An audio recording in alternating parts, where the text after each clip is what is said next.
The causes of the Great Depression.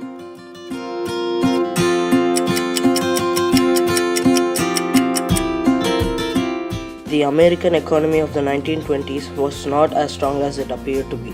Farmers bought costly tractors and other mechanized farm equipments. Farmers faced huge debts and additional mortgage payments that followed them into the 1920s. After the war, the demand for crops fell. Farmers eventually failed to sell crops. Farmers also had another problem, which was the dust bowl. Due to these problems, farmers had a hard life during this time period. Between 1923 to 1929, output per person hour jumped 32%, but workers' wages inched up only 8%. During that same period, corporate profits from worker output raised to 65%. Rich people became much richer while industrial workers simply became less poor. More than 60% of all American families had yearly incomes of less than $2,000. 24,000 of the country's wealthiest families enjoyed annual incomes of more than $100,000. They spent a lot on consumer products. This was not enough to keep the economy booming. A healthy economy needs more people to buy more products, which in turn creates even more wealth. From the overproduction of the struggling farmers to the underconsumption of the lower income industrial workers, they all struggled. Americans bought automobiles, appliances, radios, and other goods on credit. Using the installment plan, they paid a small percentage down and the rest over a period of months or years. By the end of the decade, 80% of radios and 60% of cars were bought on credit. Americans even bought stock on credit. Americans accumulated debt every year.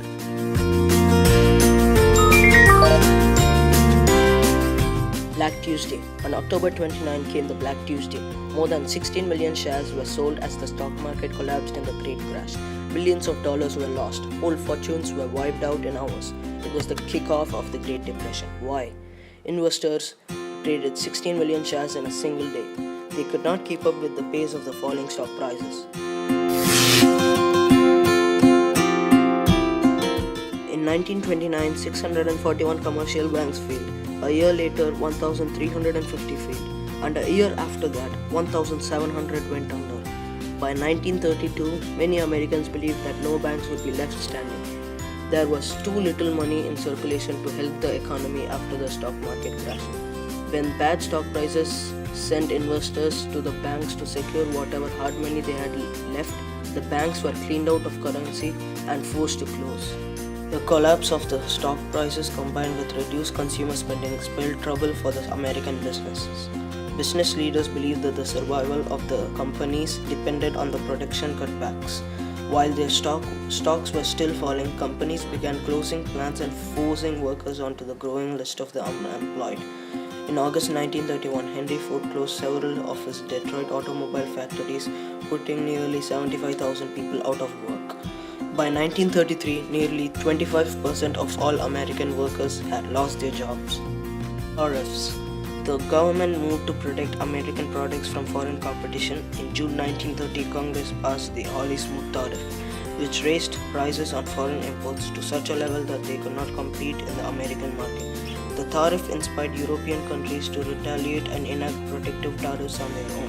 Far from solving the problems of the Depression, the Hawley-Smoot Tariff added to them. At a time when American manufacturers and firms had a glut of unsold products, the international move toward high protective tariffs closed markets.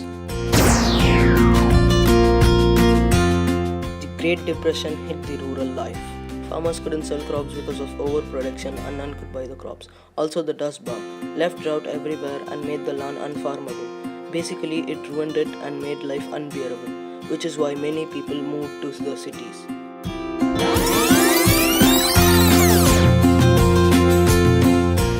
The creation of the Dust Bowl. Normal rainfall seldom exceeded the 20 inches a year that traditional American agricultural practices demanded. As a result, droughts on the Great Plains were often more devastating than those in the East and Midwest. New farming methods made drought conditions worse. The landscape shift dipped the ecological balance of the region. In the past, plains grasses prevented the topsoil from blowing away during periods of drought. By the early 1930s, plains grasses safety net could no longer do the job. In 1932, the combination of drought, loose topsoil, and high winds resulted in disaster on the Great Plains. The winds kicked up towering dust storms that began to blow east. These gigantic clouds of dust and dirt could rise from the ground level to a height of 8,000 feet. The dust storms moved as fast as 100 miles per hour and covered out the sun, changing daylight into darkness. This disaster was known as the Dust Bowl. President Hoover. President Hoover supported laissez-faire government, which means the government doesn't do anything. His policies during his presidency were ineffective. Hoover wanted to raise tariff-fire to protect US goods. Hoover gave speeches in which he said this is a temporary problem and encouraged people to be positive thinkers. He cut taxes so people will have more money to spend. He even begged employers to rehire and open up factories.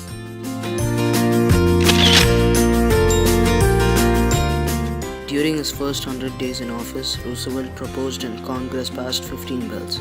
These measures, known as the First New Deal, had three goals: relief, recovery, and reform. Roosevelt wanted to provide relief from the immediate hardships of the Depression and achieve a long-term economic recovery, and also instituted reforms to prevent future depressions. Roosevelt wasted no time dealing with the nation's number one crisis. Late in 1932, banks had begun to fail in great numbers. Roosevelt called Congress into a special session and convinced them to pass laws to shore up the nation's banking system. He got the banks running in few days.